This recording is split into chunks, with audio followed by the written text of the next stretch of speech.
Game playing you today. This is Rob. That's Shauna over there. How you doing, Shauna? Hey, good. Thank you. Thanks for having me today.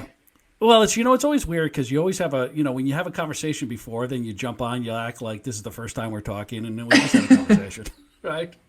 Exactly. So picking up on what we were saying. Right, Noon Cheppy. All right, so Yep.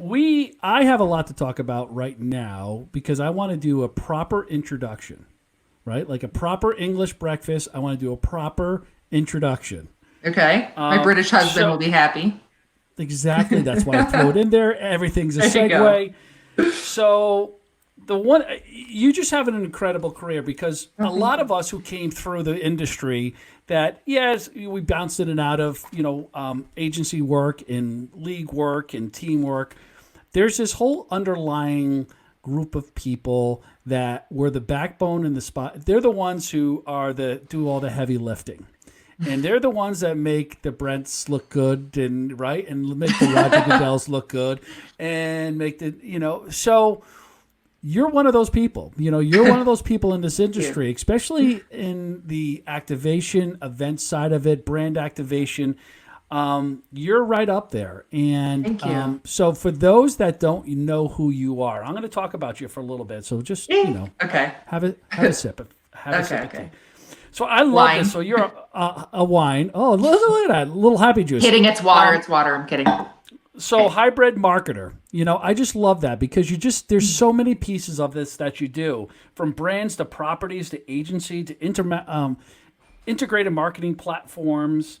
I mean, you've worked on some incredible projects, Nike Women's Marketing, and I know you could probably talk about that for an hour. The WNBA, Circus du I can't even say this properly. I won't do it any justice. Circus du Soleil. Cirque du Soleil.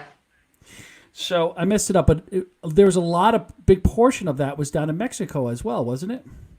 Well, the deal that we were able to strike between the Cirque du Soleil and the country of Mexico, the tourism, really did create a show called Luzia that is still touring for Cirque du Soleil. So it's a point of pride, I would say, to have been, the one of the two people who was involved in that, from my side that was involved in that deal. So, and it was really at a time when Mexico needed to improve their image and create awareness. So yeah, it was awesome. You were a big part of the project when the Nets moved over to Brooklyn. Yeah, it was interesting. I was a part of the Nets for a long time in New Jersey, and so we had both the work that was going on in advance of Brooklyn and the work that was for our interim move to Newark while we were still playing in East Rutherford. So it was an interesting time, and I'm some of the people who I cherish the most in this industry. I went through that time with. So And nothing else matters in this industry, really, unless you become a Sports Business Journal game changer. And you were one of those people in no, 2017. nothing else matters. It Nothing else was, matters. yeah, definitely an honor. I mean, I remember growing up, my dad was an attorney, and he did a little bit of work for Michigan High School Athletic Association. I was born and bred in Ann Arbor, Michigan. Um, and I remember I would be in his office, and I would, growing up, and I would see Sports Business Journal, and I would like go through it and read and try to like figure out all the people, it was like who were featured in there and stuff. So I had this moment when I received that honor, which is a big deal to me. Yeah. I was really proud, and I was laughing back to, again, scrummaging through there, looking at all these names. And so it was awesome. It's an incredible honor, and honestly, it's not even a question on how much you deserve that. Oh, thank Um, you. and so you did talk about growing up in Ann Arbor, and you were a student athlete at University of Michigan. I was. I will tell you that was a proud moment, to wear the maize and blue. I played basketball at the University of Michigan during a time of, really change around with the team. Just I think there was a ton of us as freshmen. They really only had a few people who were, more senior on the team. And then as a freshman, I was able to get into some games, and yeah, it was fantastic. And some of my teammates went on to play in the WNBA, and so it was really what I needed. I had played basketball since I was 10 years old, and so the opportunity for me to continue to play at the University of Michigan, it was an honor. After that, so you graduate, you go on to graduate school. I did. I have a very weird way that I went to graduate school. I will say I did not have any idea what I was doing when I came out of the University of Michigan. I think I started working at a running shoe store company because I had started training a lot, just running. And I was like Forrest, put the shoes on and just run. And there was a woman who was working at the running shoe store where I was, and she was an Olympian, and she said she wanted to train me. So it was literally a Sunday or a Saturday or something, and I ran a race and won it. And I had no idea. It was a cross country race. First of all, the first time I knew what that meant was she handed me a pair of cleats to wear as I started the race. And then, I won it. And I didn't know that there were collegiate athletes who were running it. It was one of those like preseason things that I got to run in. And then I was in school on Thursday getting my MBA at Eastern Michigan University as a part of the cross country team as a scholarship athlete for my 5th year of eligibility. So it was interesting. I had my stepmother, I was living at home because my stepmother had recently passed. And I remember going home to my dad and I was like, Dad, I'm going to grad school. What do I do? Like, what do I study? And he was just like, get your MBA. So yeah, it's not usually the track that most people go. But again, I just was like, created the opportunity and went for it. So what propelled you from there? What propelled you into the industry? What was it? I guess throughout my life, I tend to get pretty laser focused on things that I want to do and make happen. And so when I was working at the running shoe store company and running, I was obsessed with Nike. Like that was the only product I wanted to sell people. It was literally, that was the only product I would wear. So I made the Nike rep, Darren Trebetsky, to this day, I remember his name, such a great guy. Made him my friend. And I was like, please be my friend. You work for Nike. So he knew about a program that Nike had, placing someone at WNBA teams each season. This was during the beginning of the WNBA. So, that was I applied and was, grateful to have been accepted. So I spent my first WNBA season on behalf of Nike at the Detroit Shock and then, with the Seattle Storm, for their inaugural season. Karen Bryant was the head of the store at the time. Awesome lady. So that was really it. And then I got the bug. I got the NBA, WNBA bug, and that passion for the ball, just was kind of ignited again. And so then I made my way on this tunnel vision obsession I had done the Nike thing, my tunnel vision obsession to work for the NBA. And I really didn't know anybody other than people who I had met at these teams. So, and then I met like 1 or 2 people at the league office in New York, and I just started picking them off, like banging on the door type thing. I had a friend who lived in New York City, so I used to go to New York City all the time and just like sort of bully my way in to get a meeting with anybody I could at the NBA. So I actually was back in Ann Arbor and thought after 9/11, I was that determined about New York City and the NBA league office that I was going to move there. So again, I had this weird thing happen on a Thursday night. I was supposed to be moving to New York City, again, mind you, after 9/11. And I got a call from the NBA league office, and an amazing woman named Kim Colbert gave me my first opportunity and hired me to be a part of the start of the NBDL, what is now the G League. So again, it's a little bit of that dogged determination, I guess. And that's how I got into the industry. Oh, it's incredible. Well, persistence, determination, right? You just don't stop. Talent, there's all there. No option. Yeah. Did you work for Phil Evans when you were there for the D League? Phil Evans. Yeah. Where did he go afterward? I think he went to Gillette or something after. I'm not sure what he's doing now. Yeah, gosh, I haven't heard that name in so long. Good guy. Oh, great guy. So you spent a great deal of time in New York City on the activation side, the marketing side. What was it about that piece of the business that really interested you? Let me ask it another way too. Did you have enough self-awareness to know that you're really good at the creative side, the execution side, and the detail side, and you're a linear thinker, and that works in your world? Or no, actually, I tend to be a pretty creative thinker, and that's I am very much so.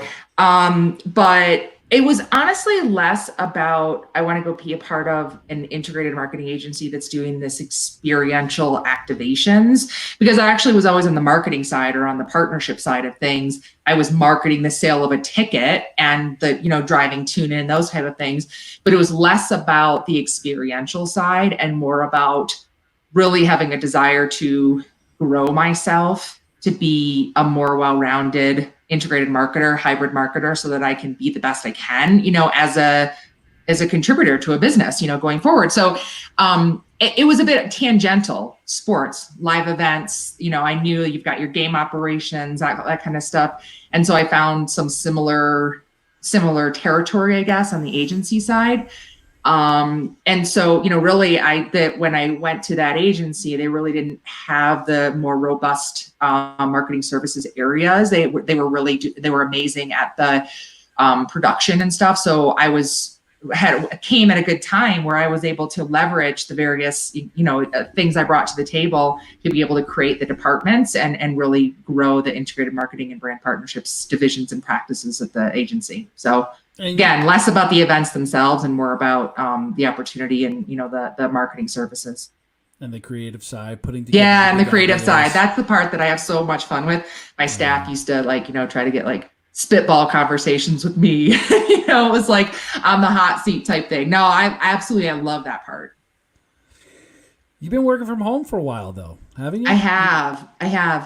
The last 4.5 years, I've worked remotely, and staff have been either in New York City, in Indiana, and other places. So my husband and I, he had an opportunity and we moved out of New York City, and I was, part of an organization that I'm very grateful that they supported, the move out here, and we'll see what happens. And thankfully I was able to be very successful working remotely, continue to be acknowledged each year, or, and I continue to grow as I moved.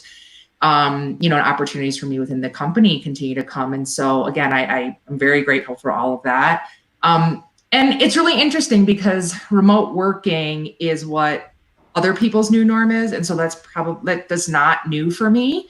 But I'm trying to find it as an opportunity to guide people if they'd like, because it does take an adjustment period. And whether it's the technology part or how people feel when they're not physically around people. So I often say to people that some of the things I've gone through in life, I think, give me the opportunity to help others not have it be so painful. So I've done some posting and communications and a couple of podcasts about, working remotely. And I do think I find it relevant to go on a little bit there about it, because that's what people are doing right now. And I think that we're going to see come as we continue to move forward through this. I'm not saying coming out of it, because who knows, what it's going to look like and stuff. But I do think that more companies are going to continue that move toward people working remotely. And some people may say, okay, I want to minimize my rent that I have to pay on this huge facility and allow people to work remotely. From a business perspective, you can truly make sure that you are getting the best talent you can find. And they can they can be incredibly effective and maybe even happier because of the situation that they have, rather than saying, I have to find my person within this little radius, So, and I just think it's going to continue is a long Talk about being a leader, though, from afar, managing staff that are in multiple markets. Yeah. What did you learn about that process of communication, checking in, just making sure the workflow is going to be steady? Was there certain software that you used, or what was weekly calls? How did you do it? Yeah, it's funny that you say that, because as much as technology is usually the first thing that people talk about when they talk about being remote, it's probably one of the last things I talk about. And my first 3 years, I would ask my staff routinely, is there anything I can do for you better? Can I be more effective? Do you guys want video? No, we don't want video. Just call me. And so I really tried to do what they were most comfortable with. And so for whatever reasons, my staff preferred that. And then when the company, continued to grow, and then video was used a lot more. And so that was a nice thing that was added during the last year that I did it. But I think it's more about being present, making myself available. I live on Mountain Time, but the staff were on East Coast time. So my style has always been like up early. I'm available early when I was on the East Coast even. So when I came out here, I made sure that I adjusted my days so I could be working most days 6:30 a.m. But it was because so that I could do what I needed through the day to then be present for them as they needed.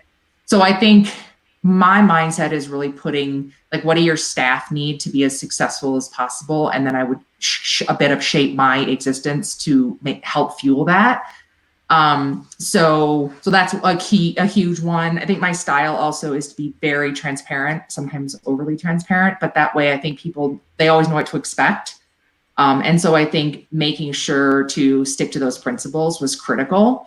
Communicate about my whereabouts, be present, all that kind of stuff. But I also did have weekly meetings to make sure that the culture that I fostered, which is I literally called it leadership culture, which I can explain in a minute. But to create that culture, but then to maintain it and to make sure that I had the touch points with people regularly. But you don't want to have meetings to meet, right? So I would constantly check and say like, okay, we're going to do one meeting. Is it serving you? Again, things were to make sure that the staff were getting what they needed, but then I also was too. So, so that I got what I needed as a leader, but also to make sure that the work was on, where it needed to be. So a huge part in that is accountability. And, people have often said I'm tough but fair. And so, we all have to show up every day. And I honestly use the phrase, I'm not sure where I got it, but that we have to earn the rights to come back to our job every day. And COVID obviously got in my way of being able to do that most recently. But, I think that is just that mindset, that culture lead. You're bringing people up around you when you're leading. And when everybody thinks of themselves as a leader, you don't have that contributing to leadership and continuing to the success of something, then you're going to be less likely to have the people who are the slackers, the broken link, that kind of thing. So that's a little bit of mix of my philosophy and the approach I took with my staff. What do you see happening with staffs and building out staffs from scratch? Those who had a furlough or let staff go at this point, now you're going to build them back up again. You're going to build it back up remotely. Yeah. We've seen in the last 4 to 5 years how social media managers, content creators, content distributors, listeners, the body of work has changed and the talent that is associated and needed for those jobs have changed. What do you see now as the next step? Like, referencing that article by Joe Favorito, who I love this guy. He's unbelievable. Yeah, and he's great. And right. And thank you for sharing that with me. Yeah. Talking about now the director of, fan confidence on the league side and on the team side. Talk about that. Talk about those changes. Yeah, I mean, it's really interesting because, when you're in the sport arena, you're at the team or property side, your fans are a bit of like, I would say like currency. Like I don't know if that's the right phrase to say there, but like they are, you have to take care of them so much, right? So the way I say that is because like, you're not going to, throw away a $100 bill. Like you're going to hold it and covet it and nurture it and value it. And I think that like what we're seeing in this is that during this time, we need to continue. You can't stop just because the ball has stopped bouncing. The on-field play has stopped. You have to find ways to engage and give them that value proposition and hold them tight, like I am saying. But then again, it's like going forward, we have to then give them an experience in the arena that's going to help them continue to feel valued and taken care of. And that may mean that we need to, what do they need, and talking to them and what's going to make them feel safe to come to games. And, and also then I think people are going to have to be a little bit cautious of like almost too much security type things could actually make someone feel like, I don't even want to go because of that. So I think there's a lot of things to consider, but all of that, like your corporate partners as well, as your fans, you just have to be thinking of what can I do to keep them close and nurture them in order to retain them. Yeah, I mean, just the whole director of fan confidence title, and now people are talking about the community, the digital community. How are we going to build our community? How are we going to overserve our clients and our customers now? And going back to our conversation before of the people we're talking to now, everybody's becoming client centric now, or overbearing on client centric, because we know. Anyways, I just feel like I'm rambling on that one. But no, it's really, I mean, it's really interesting. We have to look ahead to make these changes, and it's not just to change or just because it's gonna, drive more tickets. It's like, actually, no, it is keeping the fan first, making sure that they have the experience, every touch point of that experience, that it's really helping to serve them and they feel valued. That's what loyalty is all about. And so I think, having that be a lot of the filter, that, a bit of a North Star as people are going through this. That's why someone's going to create something like the, director of fan confidence, because it's that important. And when I say fan, again, I think like you also have to think there's parallel there with the corporate partners, because they buy because they're fans, and either that same sort of treatment you need to have with them as well. So you've had an unbelievable career, and it's far from over. And I know you're pivoting over into, advising with some startups, some consulting in that area.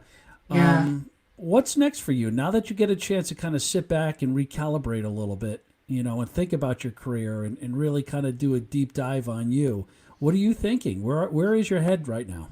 Yeah, I think, I was mentioning this a bit earlier, is that in the last week and a half since my new reality has set in, of, being on my own now, I am been talking to a lot of people, listening, learning about different areas. It's giving me a little bit of a, kind of pause and can keep my head up. Because when you have your day job and everything, and you're trying to keep up with the market and everything that's going on, it's very noisy. So I think that I've been definitely a lot of listening and digesting, and also trying. I usually think with a solutions first mindset. So I'm like, okay, if I'm listening to someone, what's a solution I can provide? So that's a lens that I have that I know I'll continue. I think that I'll continue to pull on my experience in partnership marketing and marketing. I think, again, like, it's a positive where my head's at is a positive go forward approach. Again, I was saying earlier, I think it's like that athlete in me, where that's the only way to go. That's the only option. And I say that with some excitement, and definitely, there's a lot of work to be done to keep myself moving forward and to find that next thing. But, in the meantime, while I'm looking for full-time opportunities, I am looking for the opportunity I have an executive coaching business I started a couple of years ago. And, to expand that now and be able to do some consulting, because, again, I think there's a lot of brands, properties, teams that, they need to be thinking through solutions now, that they can be doing things now, as well as parallel tracking and planning, for next steps. So, I don't exactly know what the next thing is for me, but I know I need to continue to move forward with, like, honestly, positivity and, action oriented, and having a lot of calls with people. So thank you for, to all the people, I'll just say, give a shout out, including you, the people who've been kind enough and generous with time, to talk to me and offer help. I'm not someone who's very practiced at asking for help, so it's incredibly appreciated that people are paying attention. But I truly look forward to being able to lend what I can do to either, again, a company full time, or the next opportunity to consult. I just think, when I felt like I was on a hamster wheel for 30 years in this industry. Yeah. And, right. I just felt like you just never could get ahead. You can not ahead, but you could just never get. You feel like you just always chasing and chasing and chasing and chasing and chasing, and your vacations become time when you could kind of turn down, but you never really enjoy a vacation if you love what you do, right? Yeah. It's just like, oh man, it's taking me away. Mine's always working. Yeah. So what I found when the world stopped for me, when I sold my business, and I felt lost. I felt Yeah. lost to the sense that I wasn't ready to sell my business. I wasn't ready to move on. I still had more to Right. go. But when I felt like I took that time of not thinking about myself, but now is a time that I wrote a book, I did some other things that I felt like if I put enough positive energy and helped more people, everything else is going to come back to me at some point, right? That Absolutely. next thing is whatever that next thing is going to be is going to happen. So I say to you and I say to other people who are in that situation as well, use this time to put as much energy into helping others get where they Absolutely. want to be, especially if you've been in the industry for a while. Mm-hmm. And with that, and this will be the final question. Okay. So this is the bonus round, right? Okay, bonus round. I'm up for it. This is worth double points. Okay. Advice. So Yeah. given in the spirit of what I just said, what advice would you give someone right now who's probably very scared, who is lost a little bit, who wants to be in the industry, maybe was just getting going or kind of hitting their stride, that second gear? What advice do you give to them right now? Yeah. Your advice is spot on, first of all, let me say. That is absolutely, and that's a lot of what I'm doing is giving and advising and things like that.